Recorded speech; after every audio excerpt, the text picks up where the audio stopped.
Такого предательства Путин точно не ожидал. Кадыровцы перешли на сторону Украины. Уникальная операция и самые тяжелые потери России за все время войны.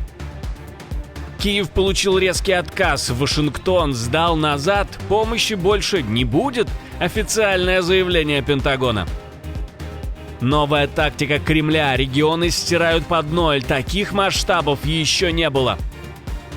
Путину брошен вызов. Москва получила жесткий ответ. Заявление Запада о начале войны с РФ. Катастрофы в Туапсе не было, как и прилетов. Вы все не так поняли, а губернатор все объяснил. Досмотрите до конца. Об этих и других самых главных событиях вечера субботы 2 мая. Спасибо, что вы с нами. Вместе отделяем важное от шума. Я, Алексей Бурлаков, это «Нехта». Начинаем прямо сейчас.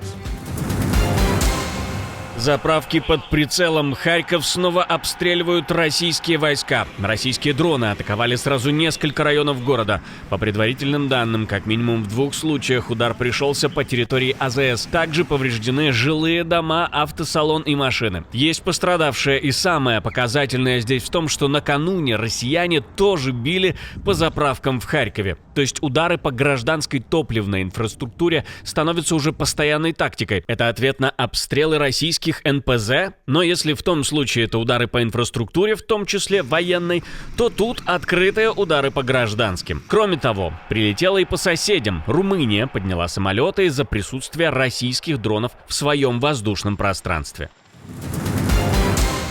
Раньше говорили, автомобиль не роскошь, а средство передвижения. Теперь ситуация немного поменялась. А вы уже поставили себе ПВО? В Украине уже 24 компании подключились к системе частной ПВО. Речь идет о новом формате, при котором бизнес помогает защищать свои предприятия от атак российских дронов.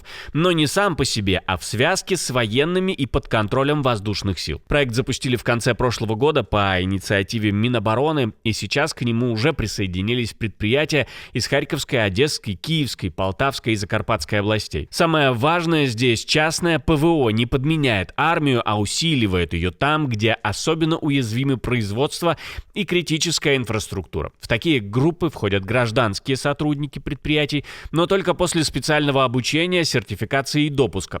Работать они могут лишь по согласованию с военными на определенном участке и в конкретное время. При этом участие в проекте не дает автоматической брони от мобилизации.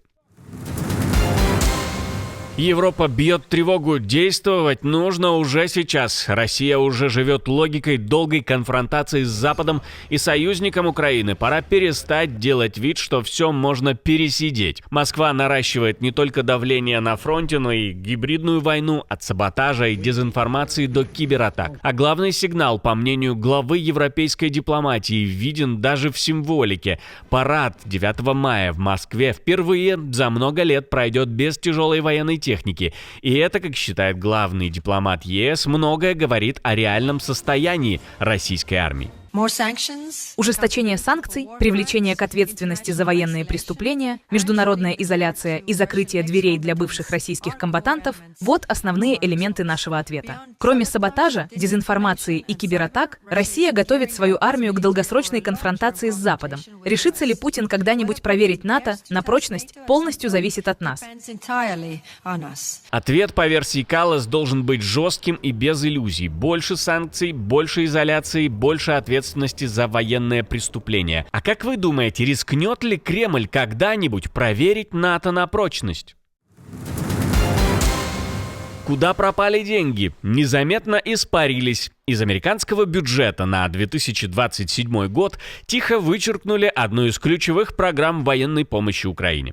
Речь о USAI, механизме, через который Пентагон заказывал оружие для ВСУ у оборонных компаний. На слушаниях в Сенате прямо подтвердили: в новом проекте бюджета финансирования этой программы нет. Ну а глава Пентагона Пит Хексет дал понять, что США хотят переложить основную нагрузку на Европу. Мы хотим, чтобы Европа активизировалась, финансировала и брала на себя эту нагрузку. Это богатые страны с экономикой в 20 триллионов долларов против экономики в 2 триллиона. Европа может активизироваться, Европа может это финансировать, и она это делала через нашу инициативу Pearl и через наше европейское командование. Именно это американский народ хочет видеть, чтобы другие страны активизировались и финансировали это. Формально помощь еще не обнулили полностью, выделенные ранее 400 миллионов долларов все еще распределяются. Но политический смысл уже понятен. В Белом доме все меньше хотят тянуть украинское направление за свой счет. Тем временем в Берлине уже не спорят с новой реальностью, а пытаются к ней привыкнуть. После сигналов из Вашингтона о выводе части войск министр обороны Германии заявил, что Европе придется брать на себя больше ответственности за собственную безопасность. По его словам, Германия уже движется в этом направлении, наращивает бундесвер, закупает оружие и развивает военную инфраструктуру. Германия движется в правильном направлении. Присутствие американских солдат в Европе и особенно в Германии отвечает нашим интересам и интересам Соединенных Штатов. Но можно предположить, что США и в дальнейшем будут выводить войска из Европы, включая Германию. Сейчас в Германии размещены почти 40 тысяч американских военных, и если Пентагон действительно уберет около 5 тысяч, вряд ли это сильно скажется на безопасности. Я напомню, по данным издания The Hill, Трамп поручил вывести из Германии около 5000 американских военнослужащих в течение ближайших 6-12 месяцев. Под сокращение попадет боевая бригадная группа, а также, вероятно, и другие подразделения. Кроме того, это решение бьет и по будущим планам. Под вопросом оказывается развертывание батальона дальнобойных ракетных систем, которые ранее готовили на 2026 год. Еще один друг России оказался не совсем и другом. Премьер Чехии не едет в Киев, но с Зеленским все-таки встретится в Ереване. Андрей Бабиш заявил, что проведет с президентом Украины первые личные переговоры с момента вступления в должность. О чем именно будут говорить, он не уточнил, при этом отдельно подчеркнул, поездку в Украину не планируют. На этом фоне его позиция выглядит особенно показательно. Бабиш уже успел жестко высказаться против передачи Украине самолетов Л-159, и ранее критиковал продолжение чешской инициативы по боеприпасам. Потом ему пришлось смягчить высказывания и признать, что поставки снарядов продолжатся, если за них заплатят другие страны. То есть контакт с Зеленским будет, но сам Бабиш явно пытается держать дистанцию. Встречаться — да, ехать в Киев — нет. И не он один отказывается ехать в Киев. Издание Kyiv Independent пишет, что спецпосланники Трампа Стив Уитков и Джаред Кушнер пока тоже не собираются в Украину. Причина, как утверждается, проста. Переговоры зашли в тупик, и в Вашингтоне боятся, что такой визит будет выглядеть пустым символическим жестом без реального результата. Есть и еще один фактор. Внимание США все сильнее уходит на войну с Ираном. А как думаете вы, что это на самом деле? Может, профвыгорание? Или США таки списывают Украину со счетов? Пишите в комментарии прямо под этим видео. Россия убивает регионы, причем свои же в первую очередь. И это, похоже, осознанная политика властей. По данным BBC, Медиазона и волонтеров удалось установить имена уже более 200 тысяч оккупантов, погибших в Украине. И два региона, Башкортостан и Татарстан, по числу подтвержденных потерь уже обогнали весь официальный советский итог десятилетней войны в Афганистане на 20%. Только у них вместе больше 18 тысяч погибших. Особенно интересно выглядит и другая деталь. Для мужчин из Тывы, Бурятии и Алтая шанс попасть в списки погибших в 20-30 раз больше, чем для жителей Москвы. Но и это, скорее всего, не предел, а только видимая часть. Авторы подсчетов считают, что открытые данные могут охватывать только до 65% реального числа погибших. А значит, настоящие потери России могут доходить до 480 тысяч убитыми. Кремль по-прежнему старается выкачивать людей из бедных и удобных регионов, где протестный голос слабее, а гибель заключенных и жителей периферии вызывает меньше шума.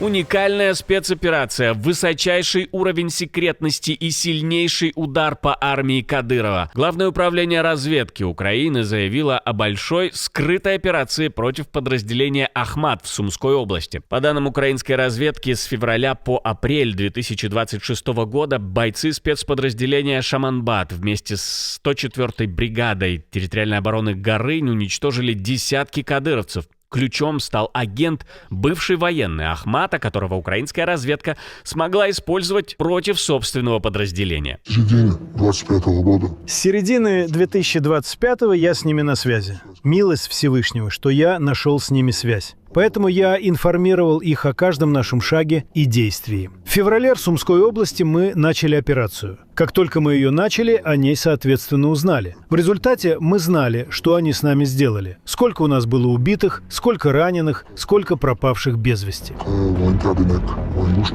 По версии ГУР, именно через этого агента удалось установить прослушку прямо в комнате совещаний командования. После этого украинская сторона начала бить по местам сосредоточения подразделения. Все наши точки, где у нас есть хотя бы что-то стреляющее с крупного калибра, это все надо конкретно настроить, и мы с тобой знаем, что большая часть наших расчетов артиллерии и танковых экипажей даже не умеют стрелять по-нормальному. Да, они так вроде бы умеют, а вот куда-то попасть они не могут. Я это уже 4-й год войны по сей день. Они 4 года, по сути своей, ни разу не воевали. Итог для Ахмата стал одним из самых тяжелых за все время войны. 41 убитый, 87 раненых, еще более сотни считаются пропавшими. Кроме того, сообщается об уничтожении и повреждении более 160 единиц техники, десятков дронов, складов, средств связи и радиоэлектронной борьбы. Экологическая катастрофа в РФ окончена, а может, ее и не было? В списке глупейших оправданий российских властей пополнение должно быть самое безумное и оттого самое смешное. Власти Кубани пытаются объяснить пожары в Туапсе уже не ударами дронов, а психологической атакой. По версии губернатора, серьезных прилетов не было, а все, что видят жители, это отдельные очаги задымления и локального горения. Они цепляют к дронам дополнительные баки с мазутом. Для чего? Чтобы при сбивании создать яркое пятно, дым. Это чистой воды психологическая атака, работа на камеру. Правда, вскоре после этого заявление с сайта было удалено, и власти официально заявили, что их якобы взломали. Но уж слишком похоже по почерку на российские отмазки, вроде горящей травы и перехода на ультразвук, чем раньше объясняли дырявую ПВО. Да и взломщики слишком добрые получаются. Всем привет! Мы в Туапсе, и уже по традиции здесь после ночных ударов снова возгорание на НПЗ. Ну а мы продолжаем работу. В сети уже давно публикуют видео с густым дымом, люди ходят в респираторах, а сам Туапсе после ударов столкнулся не только с пожарами, но и с разливом нефтепродуктов и жалобами на нефтяные дожди. А как вы думаете, взлом или глупость местных властей? Как Россия потеряла самые современные самолеты и почему этот удар по авиации меняет баланс? Какие реформы анонсировал Зеленский? И зачем недавний подчиненный Мишустина сбежал на Запад? Об этом мы рассказывали в прошлом выпуске. Посмотрите, если еще не видели. Увидимся уже утром.